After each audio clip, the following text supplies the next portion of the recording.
Naquele dia, Jesus saiu de casa e foi sentar-se às margens do mar da Galileia. Uma grande multidão reuniu-se em volta dele.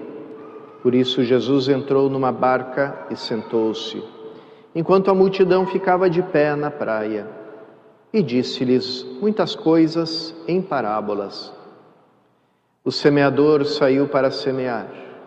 Enquanto semeava, algumas sementes caíram à beira do caminho, e os pássaros vieram e as comeram. Outras sementes caíram em terreno pedregoso, onde não havia muita terra. As sementes logo brotaram, porque a terra não era profunda.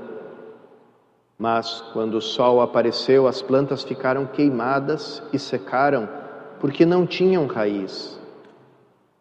Outras sementes caíram no meio dos espinhos. Os espinhos cresceram e sufocaram as plantas. Outras sementes, porém, caíram em terra boa e produziram à base de 100, de 60 e de 30 frutos por semente. Quem tem ouvidos, ouça. Palavra da salvação. Glória a vós, Senhor. Queridos irmãos e irmãs, depois dos domingos em que a gente escutou a pregação de Cristo em Mateus, naquilo que é chamado Sermão da Montanha, agora, a partir desse domingo, a gente vai escutar a série de parábolas de Jesus sobre o reino de Deus. E elas iniciam com a parábola do semeador, que é uma espécie de parábola que fala sobre as parábolas, porque ele nos conta de que maneira receber o seu ensinamento, nos explica por que ele fala na forma da parábola, que permite aos que querem escutar a graça de escutarem, de entenderem, e aqueles que não querem escutar não vão entender o que a parábola quer dizer. Jesus fala assim, em primeiro lugar, porque Ele nos ama. Quem ama usa não da linguagem exata das ciências, mas da poesia. Toda pessoa que ama vira poeta. Claro que tem alguns bons poetas, outros não tão bons, né? Mas um pouco todo mundo vira poeta quando ama. Por quê? Porque aquilo que ele sente vai além do que as palavras são capazes de dizer. Por isso, a gente, quando escuta, quando lê a narração dos primeiros capítulos do Gênesis, o primeiro livro da Bíblia, que fala da criação do mundo, da criação do ser humano, a gente não escuta essa narrativa feita em linguagem exata, em linguagem científica. Já depois os cientistas vão informar quantos bilhões de anos foram formadas as galáxias, etc. Né? Tudo aquilo que a ciência vai descobrindo. Mas Deus não nos quis falar sobre isso porque para nós não importa tanto, são informações interessantes, mas que não tocam diretamente a nossa vida. O que Ele quis nos falar é do amor que Ele tinha no seu coração quando criou as coisas. E por isso falou da criação em forma amorosa, em forma poética, numa forma aberta, de maneira que cada um é capaz de entender de uma forma muito pessoal aquilo que Deus nos diz. A forma da parábola, a forma poética também, ela é a forma da liberdade, é uma linguagem da liberdade.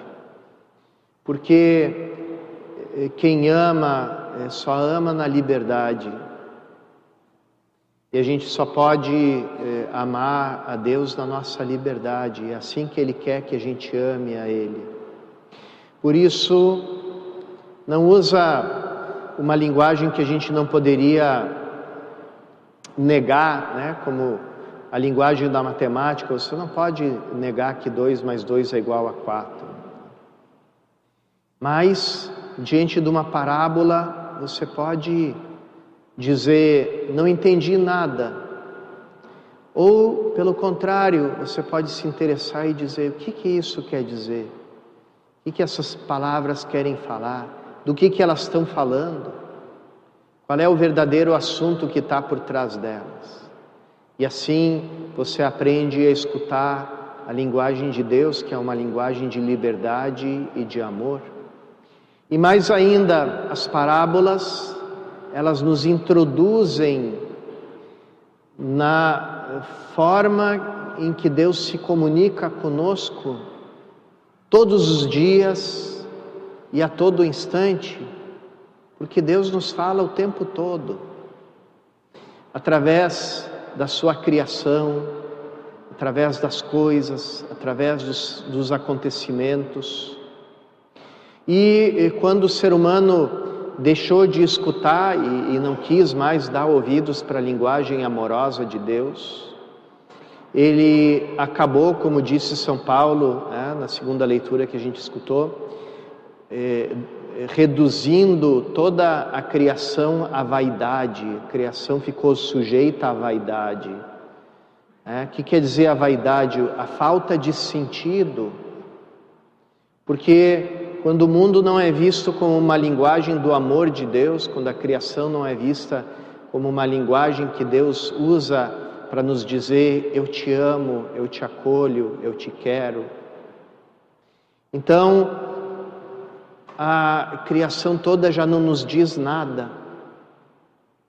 E deixa de ser aquele meio que a gente tem para que nos dá acesso ao coração de Deus, para nos escravizar, nos tornar presos nas dinâmicas da natureza.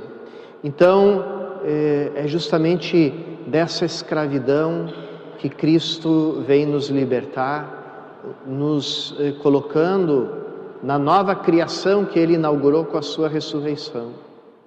Todos nós já fazemos parte dos novos céus e da nova terra que Ele inaugura com a sua obra redentora.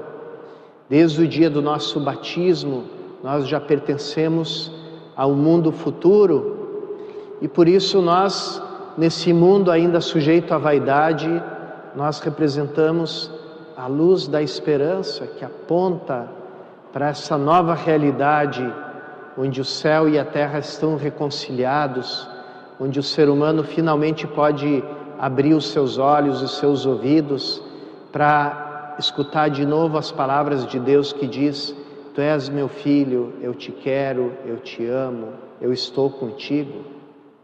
Então, toda a parábola de Jesus, ela nos introduz na linguagem de Deus e faz com que a gente entenda que toda a nossa vida é uma parábola.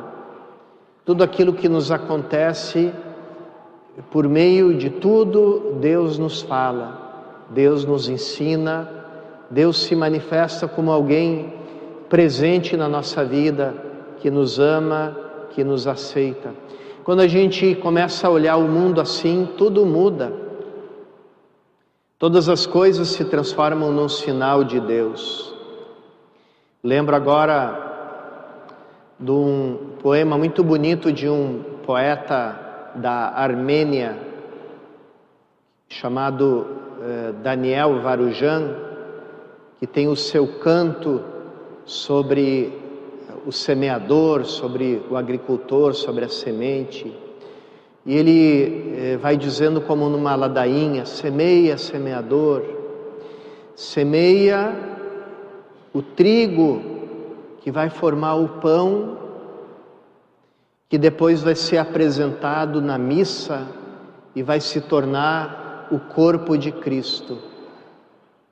Então, vejam que um poeta, ele olha para um campo de trigo e enxerga Jesus na Eucaristia, já de alguma forma antecipado naquele campo de trigo.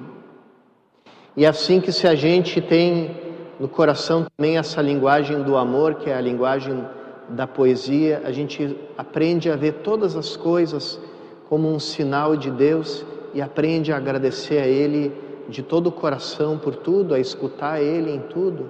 E assim a gente consegue viver aquele conselho de São Paulo que de outra forma seria muito difícil de realizar, né? Aquele orai sem cessar. Como é possível a gente orar sem cessar? É quando a gente abre os olhos e abre os ouvidos para entender o que Deus quer nos falar a todo instante. Vamos pedir ao Senhor nessa Eucaristia que Ele nos dê um coração capaz de acolher a Sua palavra, coração semelhante ao coração de Maria, aquela que deu 100 por 1, né? Deu fruto pleno, porque colheu a palavra de Deus feita carne no seu seio, né? Nosso Senhor Jesus Cristo. E que, pela escola de Maria, que no silêncio do seu coração entende a linguagem amorosa de Deus, a gente também possa entender essa linguagem e responder com a mesma linguagem, a linguagem do amor encarnado na nossa vida.